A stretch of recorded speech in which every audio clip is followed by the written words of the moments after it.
घाम डुब्न लागेको छ र अब चाहिँ के छठ पर्वको चाहिँ तयारी चाहिँ विशेष रूपमा धुमधाम भइसकेको छ र अब सुरु पनि भइसकेको छ। यहाँ चाहिँ यो मण्डप भन्छ यसलाई। यो मण्डपभित्र चाहिँ सबै पूजा सामग्रीहरू हुन्छन् र पूजा गर्ने मान्छेहरू पनि भित्रै हुन्छन्।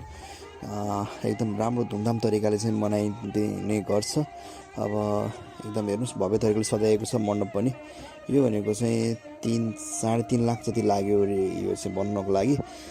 सो द्याट अब म चाहिँ अब वरिपरि भित्र त्यसको चाहिँ जान्छौँ र त्यहाँ देखाउँछ के भइरहेको छ, कसरी पूजा गर्ने भन्ने कुरा तर सन्दर्भमा चाहिँ हामी देखाउनेछौँ। अब यहाँ चाहिँ के छदेखि यो भनेको यसको स्टेज हो, जहाँ चाहिँ एउटा पर्फर्मेन्सहरू गरिरहेको छन्। मान्छेहरू त्यही पर्फर्मेन्सहरू हेरेर बसिरहेको छन्।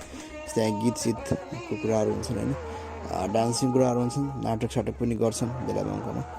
अब यहाँभित्र चाहिँ म जाँदैछु। यो चाहिँ मूलद्वार भयो त्यो उसको चाहिँ मण्डपको होइन।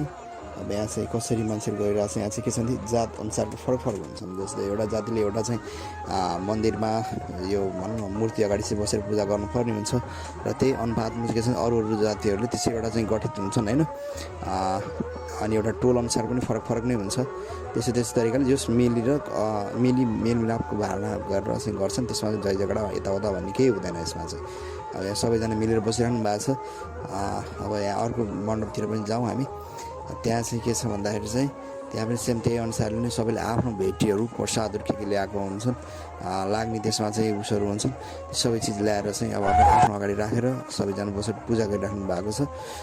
र यो के हुन्छ भनेदेखि यो आज मात्र होइन कि यसलाई चाहिँ भोलि बिहान पनि यस्तै गरेर सबैजना भेला भएर भोलि बिहानसम्म पनि यसो पूजा हुन्छ। र यो पूजा गर्ने जो व्यक्ति हुन्छ त्यसले चाहिँ कहिले दिनभरि चाहिँ उसले चाहिँ केही अन्न पानीहरू केही खाँदैनन्। त्यो एकदम निराहार भन्छ यसलाई है।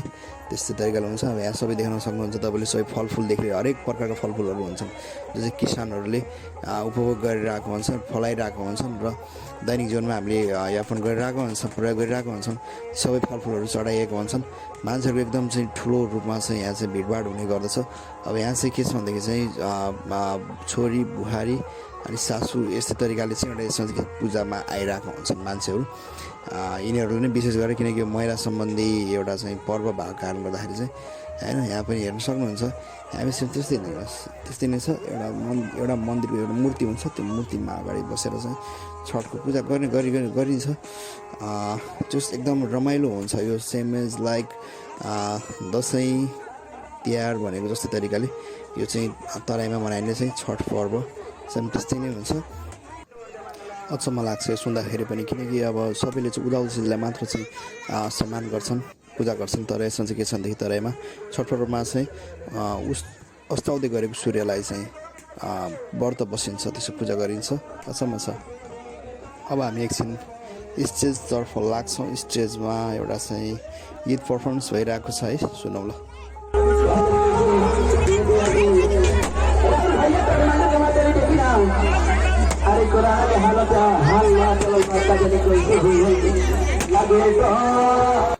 अब हामी पोखरीतिर अगाडि बढ्छौँ।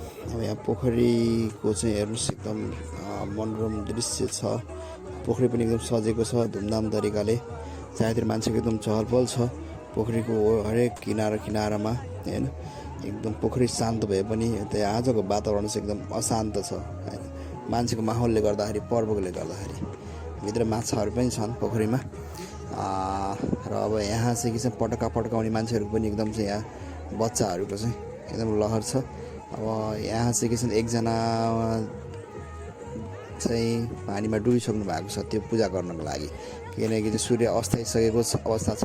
त्यो भएको एकजना चाहिँ गरिसक्नु भएको छ। उहाँको चाहिँ के छ भने विशेष खालको व्रत अरे त्यो चाहिँ यस्तै कसैको एउटा म एक्स्ट्रा गर्छु भन्ने खालको एउटा चाहिँ हुन्छ नि त, त्यस्तो खालको चाहिँ भएको कारण उहाँ चाहिँ एकजना मात्रै देख्नु भएको छ। अरू चाहिँ भोलि बिहानै चाहिँ सबैजना चाहिँ त्यसमा चाहिँ व्रत बसिरहेको के पानीमा भिज्न पर्ने हुन्छ। त्यो भएको कारणले गर्दाखेरि आज चाहिँ अरू चाहिँ छैनन्, तर एकजना मात्रै हुनुहुन्छ त्यस्तो खालको विशेष रूपमा चाहिँ व्रत लिनु भएको। अब अरू चाहिँ सबै के छ भने पूजा पोखरीमा चाहिँ त्यो बत्ती दियो बालेर चाहिँ सबै पूजा गरिराख्नु भएको छ र देखिराख्नु भएको छ। जस एकदम रमाइलो लागिरहेको छ यहाँ आजको चाहिँ यो रौनक होइन। भोलि बिहान पनि यस्तै हुन्छ। यो चाहिँ के छ भने बिहान दिउँसो 3 बजीदेखि सुरु भएको होइन। 3 बजीदेखि सुरु हुन्छ मान्छेहरूको आवत जावत होइन। अनि जस रमाइलो छ। यहाँ हेर्न सक्नुहुन्छ तपाईँहरूले आफू पनि।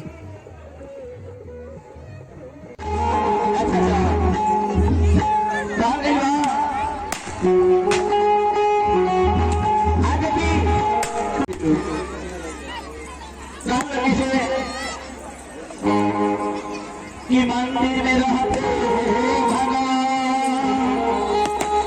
कि मंदिर में रहते भगवान, एक दिन महाराया जाया करे, मैं रोज मंदिर आता हूँ माता, तू भी एक दिन मेरे घर आया करो। कि एक दिन फिर रात जाने लगा थी छठी मैया के नाम से, हमारी छठी मैया की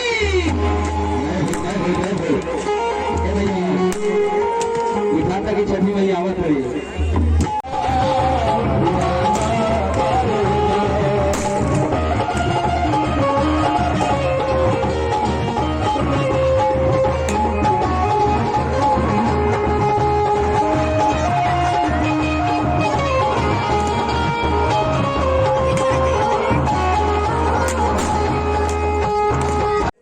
अब आजको पूजा सकिसकेको छ र सबै मान्छेले चाहिँ के आफ्नो चाहिँ फलफुलहरू सामग्री के ल्याएको छ त्यो टोकरीमा हालेर फेरि सबै मान्छे फर्किन्छन् र फर्किने क्रम पनि सुरु भइसकेको छ। अब यहाँ सबै यसरी नै जान्छन् र भोलिको दिनमा यो जे चिजहरू छ त्यो सब ल्याएर यहाँ अर्पण गर्छन् र फेरि त्यसलाई पूजा गरेर भोलि बिहानै अनि सबैजना चाहिँ फेरि यसरी निस्किन्छन् र भोलिबाट चाहिँ व्रत समाप्त हुन्छ। अनि त्यो वास्तविक रूपमा चाहिँ अब मान्छेहरूको जाने एकदम चाहिँ हुइरो लोइरो पनि गइरहेको छ, एकदम हुल चाहिँ गइरहेको छ मान्छेहरूको र एकदम हेर्दाखेरि एकदम चाहिँ फ्यान्टास्टिक राम्रो दृश्य आइरहेको छ यहाँबाट है। सम्पूर्ण नेपाली दाजुभाइहरूमा चाहिँ पुनः ह्याप्पी छठको शुभकामना, धेरै धेरै शुभकामना। सबैजनालाई एकदम मस्त रहनुहोस्, खुसी रहनुहोस् है।